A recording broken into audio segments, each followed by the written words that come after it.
नमस्कार मित्रों, मैं डॉक्टर राधाकृष्ण इजी सॉल्यूशन पे आपका स्वागत है। आज आपको एक विशेष प्रयोग बताऊंगा। ये प्रयोग मैं इसलिए बताता हूँ कि आपको जो मैं कहता हूँ उसको स्वयं परीक्षण करने का, स्वयं टेस्ट करने का आपको अनुभव हो जाए और आपको विश्वास हो जाए कि जो मैं बताता हूँ वो कितने प्रभावशाली हैं। और ये प्रयोग मेरे उसी गोरस से संबंधित है, उसी एक्टिव गोरस है उससे संबंधित है और ये बहुत प्रभावशाली है। जैसे कई बार हम देखते हैं कि हमारे खेत में, हमारे बगीचे में या हमारे घर में बहुत सारे पेड़ पौधे लगे रहते हैं। नींबू का लगता है, अनार का लगता है, आम जामुन का लगता है, अमरूद का लगता है, बहुत सारे पेड़ होते हैं और अचानक वो पेड़ सूखने लग जाते हैं। या पेड़ तो हरे भरे रहते हैं, उन पर फ्लावरिंग भी होती है, लेकिन उन फ्लावर से फल नहीं बनते। या फिर वो जो फूल हैं एकाएक झड़ जाते हैं, हमारे पेड़ बिल्कुल सूखे रह जाते हैं। कई बार ऐसा अनुभव होता है। या फिर फूल फलों में भी बदलते हैं, लेकिन फल पूरी तरह से विकसित नहीं होते। कच्ची छोटी उम्र में टूट जाते हैं, झड़ जाते हैं, सिकुड़ जाते हैं, खराब हो जाते हैं, कीड़े लग जाते हैं, कई तरह की बीमारियों का शिकार हो जाते हैं। और ये छोटे स्केल पर होता है तो बड़े स्केल पे हो जाता है। कभी कभी हम देखते हैं कि एक बगीचा है, इसमें हजारों पेड़ हैं, चाहे वो जामुन के हैं, आम के हैं, अनार के हैं, नींबू के हैं, किसी भी तरह के पेड़ हो सकते हैं। उनमें से बहुत सारे पेड़ बेकार हो जाते हैं, उनमें फूल आते हैं, फूल नहीं बदलते। फूल आते हैं नींबू पर, लेकिन 2 4 5 फल लगते हैं, बाकी के फल गिर जाते हैं। ऐसी कई समस्याएं आती हैं। इस समस्याओं के पीछे कई तरह के जो पोषक जो खनिज तत्व हैं उनकी कमी होती है और अधिकांश के पीछे कई तरह की बीमारियां लगती हैं। मुख्यतः फसलों में बीमारियां जो हैं जड़ों के माध्यम से लगती हैं। फंगस का जो इन्फेक्शन है जड़ों के माध्यम से होता है। यद्यपि कभी कभी बैक्टीरियल और वायरल इन्फेक्शन हवा के माध्यम से पेड़ पौधों को लग जाता है। ऐसी कई जटिल स्थितियां बन जाती हैं। तो ऐसी जटिल परिस्थितियों में आपको एक प्रयोग बताता हूँ। प्रयोग मेरा उसी गोरस से संबंधित है, उसी गोबर घनसत्व से संबंधित है। और गोबर घनसत्व के बारे में मैंने कई बार आपको समझाया है कि आप तो सीधे सीधे गोबर का रस निकाल के उस सॉल्यूशन का प्रयोग भी घनसत्व के रूप में कर सकते हैं। लेकिन ऐसा जो गोबर का रस है, आपको कम से कम 1 से 1.5 लीटर की मात्रा में चाहिए। आप ताजा गोबर ले लीजिए, उसे मखमल के कपड़े से या ऐसे कपड़े से जिससे उसका सेलुलोज वाला भाग, जो गोबर का ठोस भाग होता है, वो उससे ना छने। कि ठोस भाग जो है कार्बनिक पदार्थ बढ़ाने के लिए, जो ह्यूमस होता है वो बढ़ाने के लिए तो अच्छा है यदि वो पच जाए। अन्यथा वो हमारी जमीन के लिए कोई ज्यादा उपयोगी नहीं है, क्योंकि वो ज्यादातर अधिकांश हिस्सा उसका जो सेलुलोज का है, हमें सेलुलोज का है, वो वो रेशे से मिश्रित होता है, वो जटिल कार्बोहाइड्रेट के रूप में रहता है। जब तक वो सूक्ष्म कणों में विभाजित नहीं होगा, उससे किसी तरह का पोषक हमारी मिट्टी को नहीं मिलता। लेकिन यदि वो पच जाए, वो डिकम्पोज हो जाए, उसका पूरी तरह से अपघटन हो जाए, तो बहुत सारे पोषक तत्व हमारी मिट्टी को, हमारी पृथ्वी को मिल जाते हैं। तो ऐसे में हमें तो उस रस को चाहिए, जूस को चाहिए जो गोबर में है। उस गाय के उस जूस में बहुत तरीके के बैक्टीरिया रहते हैं, माइक्रोब्स रहते हैं, कई तरह के सेप्रोफाइटिक फंगस रहते हैं। उसमें बहुत सारे तरीके के जो बायोएक्टिव रसायन रहते हैं, एंजाइम्स रहते हैं, पाचक रस रहते हैं, और ये बहुत महत्वपूर्ण है। ये हमारी मिट्टी में जाके कई तरह की महत्वपूर्ण भूमिका निभाते हैं। तो आप गोबर को का रस निचोड़ के उसका भी प्रयोग कर सकते हैं, या फिर उसकी जगह आप गोबर घनसत्व का प्रयोग कर सकते हैं। इस गोबर घनसत्व को हमने विशेष प्रक्रिया से तैयार किया है ये भी गोबर का रस। इसमें हमने कुछ मिट्टी में जो कई तरह के माइक्रोब्स होते हैं उनको भी इसमें मिलाया है। तो आप इसका प्रयोग कर सकते हैं। प्रयोग बहुत महत्वपूर्ण है। प्रयोग इसलिए महत्वपूर्ण है कि यदि आपके सामने ऐसी विकट स्थितियां हो जाएं कि आपके नींबू के, अनार के, अमरूद के पेड़ सूख जाएं, उन्हें फल नहीं आए, तो आप इसको करके देख लीजिए। तो उसके लिए करना क्या है? करना बहुत सहज है। आप 200 लीटर का कोई कंटेनर ले लीजिए, उसमें 100 लीटर के आसपास, 125 लीटर के आसपास पानी ले लीजिए।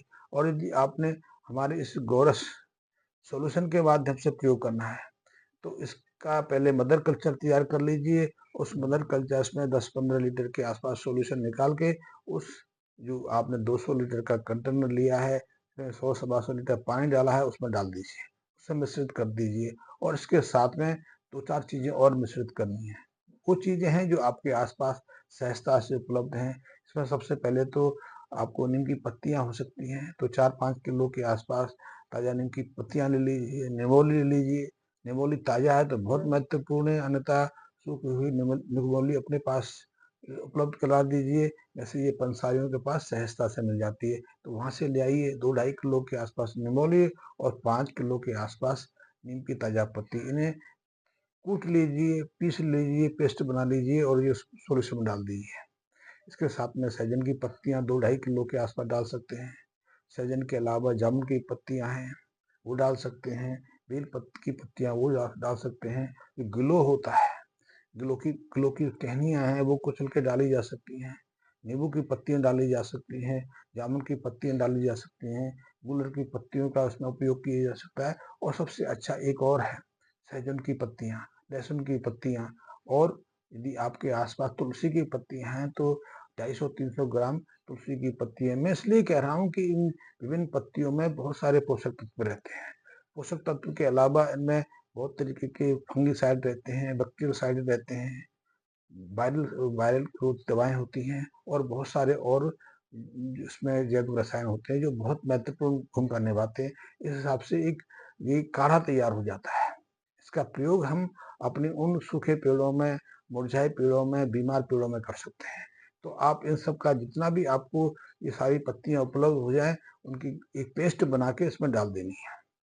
और इस यदि आपने गोरस मदर कल्चर लेना है तो 48 घंटे के बाद जो सॉल्यूशन तैयार होता है उसमें से 5-7-10 लीटर जितना भी लेना है उतना निकाल लीजिए। उसको छान कर आप स्प्रे कर सकते हैं, और उसी का 2% की मात्रा के हिसाब से 100 लीटर पानी में 2 लीटर इस सॉल्यूशन को मिला के उसे अपने पेड़ों को सींच सकते हैं। और 2% के आसपास जो सॉल्यूशन तैयार हुआ है उससे उसका छिड़काव कर सकते हैं, अच्छे से भिगो सकते हैं, ताकि आप जो स्प्रे कर रहे हैं, जो आप दवा दे रहे हैं, वो दवा पत्तियों के माध्यम से पेड़ों को उपलब्ध हो जाए और जड़ों के माध्यम से पेड़ों के अंदर पहुंच जाए। इससे दोनों तरीके से विशेष प्रभाव होता है। आप देखेंगे कि इसे बहुत सारे जो आवश्यक जो पोषक तत्व हैं वो तो हमारे पेड़ पौधों को सहजता से उपलब्ध हो ही जाते हैं। दूसरा, यदि हमारे पेड़ों में कोई फंगस इन्फेक्शन हो गया है, कोई बैक्टीरियल इन्फेक्शन हो गया है, कोई वायरल इन्फेक्शन हो गया है, तो उससे भी मुक्ति मिल जाती है। दूसरा, इस जो आप सॉल्यूशन तैयार करते हैं इसमें एक ऐसी गंध हो जाती है, गंध तो बहुत सारी चीज़ों की हो जाती है। तुलसी की गंध से भी बहुत तरह के कीट पतंगे दूर रहते हैं। आप इसमें एक चीज़ मैं छोड़ गया, मेरे स्मृति से निकल गई, इसमें गेंदे की पत्तियों का प्रयोग कर सकते हैं, गेंदे के फूल का प्रयोग भी कर सकते हैं। गेंदे में एक विशेष गंध रहती है, विशेष गंध से बहुत सारे कीट पतंग दूर भागते हैं, तो उसका भी प्रयोग कर सकते हैं। तो इससे एक तो ये रहेगा कि यदि आपके पेड़ों में किसी फफूंद के संक्रमण से या कोई बैक्टीरियल इन्फेक्शन से बीमारी शुरू हुई है तो उसका नियंत्रण हो जाएगा। दूसरा, यदि कीट पतंगे आपकी फसल को नष्ट कर रहे हैं, आपके पेड़ पौधों को प्रभावित कर रहे हैं, तो आपके स्थान से दूर भाग जाएंगे।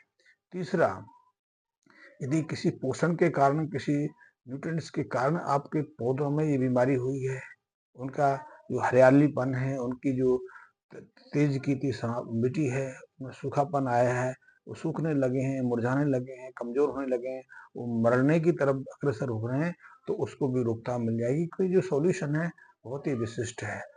इस मदर कल्चर में लाखों करोड़ों की संख्या में तो जीवाणु होते ही होते हैं, जो पृथ्वी में पहुंच के, मिट्टी में पहुंच के उसकी उपजाऊपन को तो बढ़ाते ही बढ़ाते हैं, उसके भुरभुरेपन को, उसकी जो पोषकता उसको तो वृद्धि करते ही करते हैं। इसके अलावा ये बहुत सारे रोगों से भी हमारी मिट्टी को सुरक्षित रखते हैं।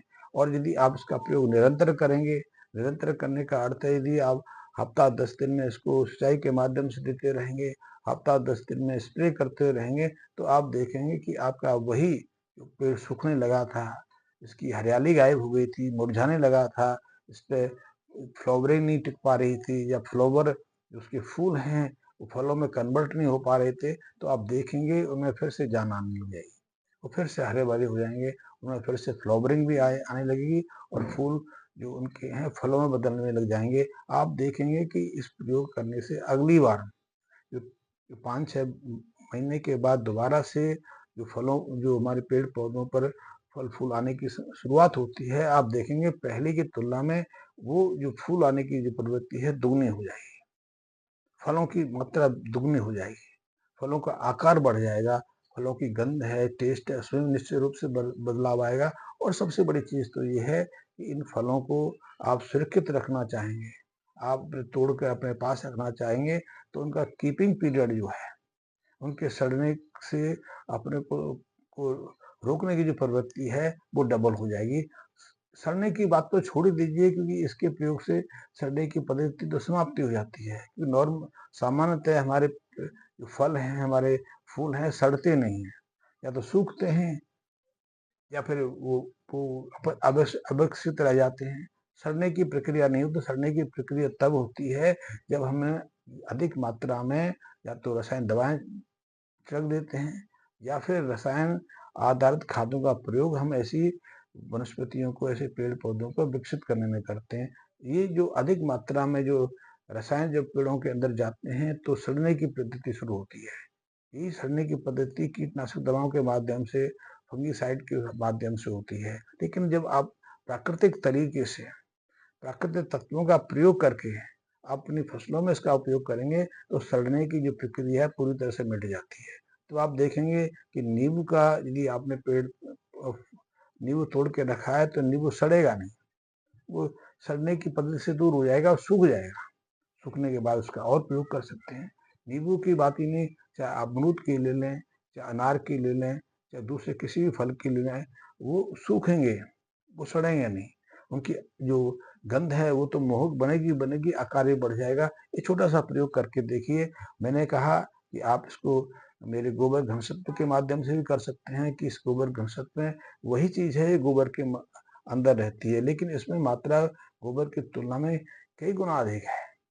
सामान्यतः जो हम गोबर की बात करें तो सामान्य गोबर में प्रति ग्राम जीवाणु की संख्या मात्र कुछ लाख के आसपास रहती है। लेकिन यदि आप इसका संवर्धन कर लें, जैसे कि हमने संवर्धन किया है, हमने विकसित किया है, हमने मल्टीप्लाई किया है, तो इनकी संख्या इसमें प्रति ग्राम के आसपास 50-500 करोड़ के आसपास है। और जब इस 500 करोड़ का आप और मल्टीप्लिकेशन करेंगे, मदर कल्चर तैयार करके और विकसित करेंगे, तो इनमें और इनकी संख्या बढ़ जाएगी। और इतनी बड़ी संख्या में जब एक तरह से जीवाणु सक्रिय होते हैं, तो आप अंदाज लगा सकते हैं कि इनकी प्रभावशीलता कितनी बढ़ जाएगी। तो ये प्रयोग है।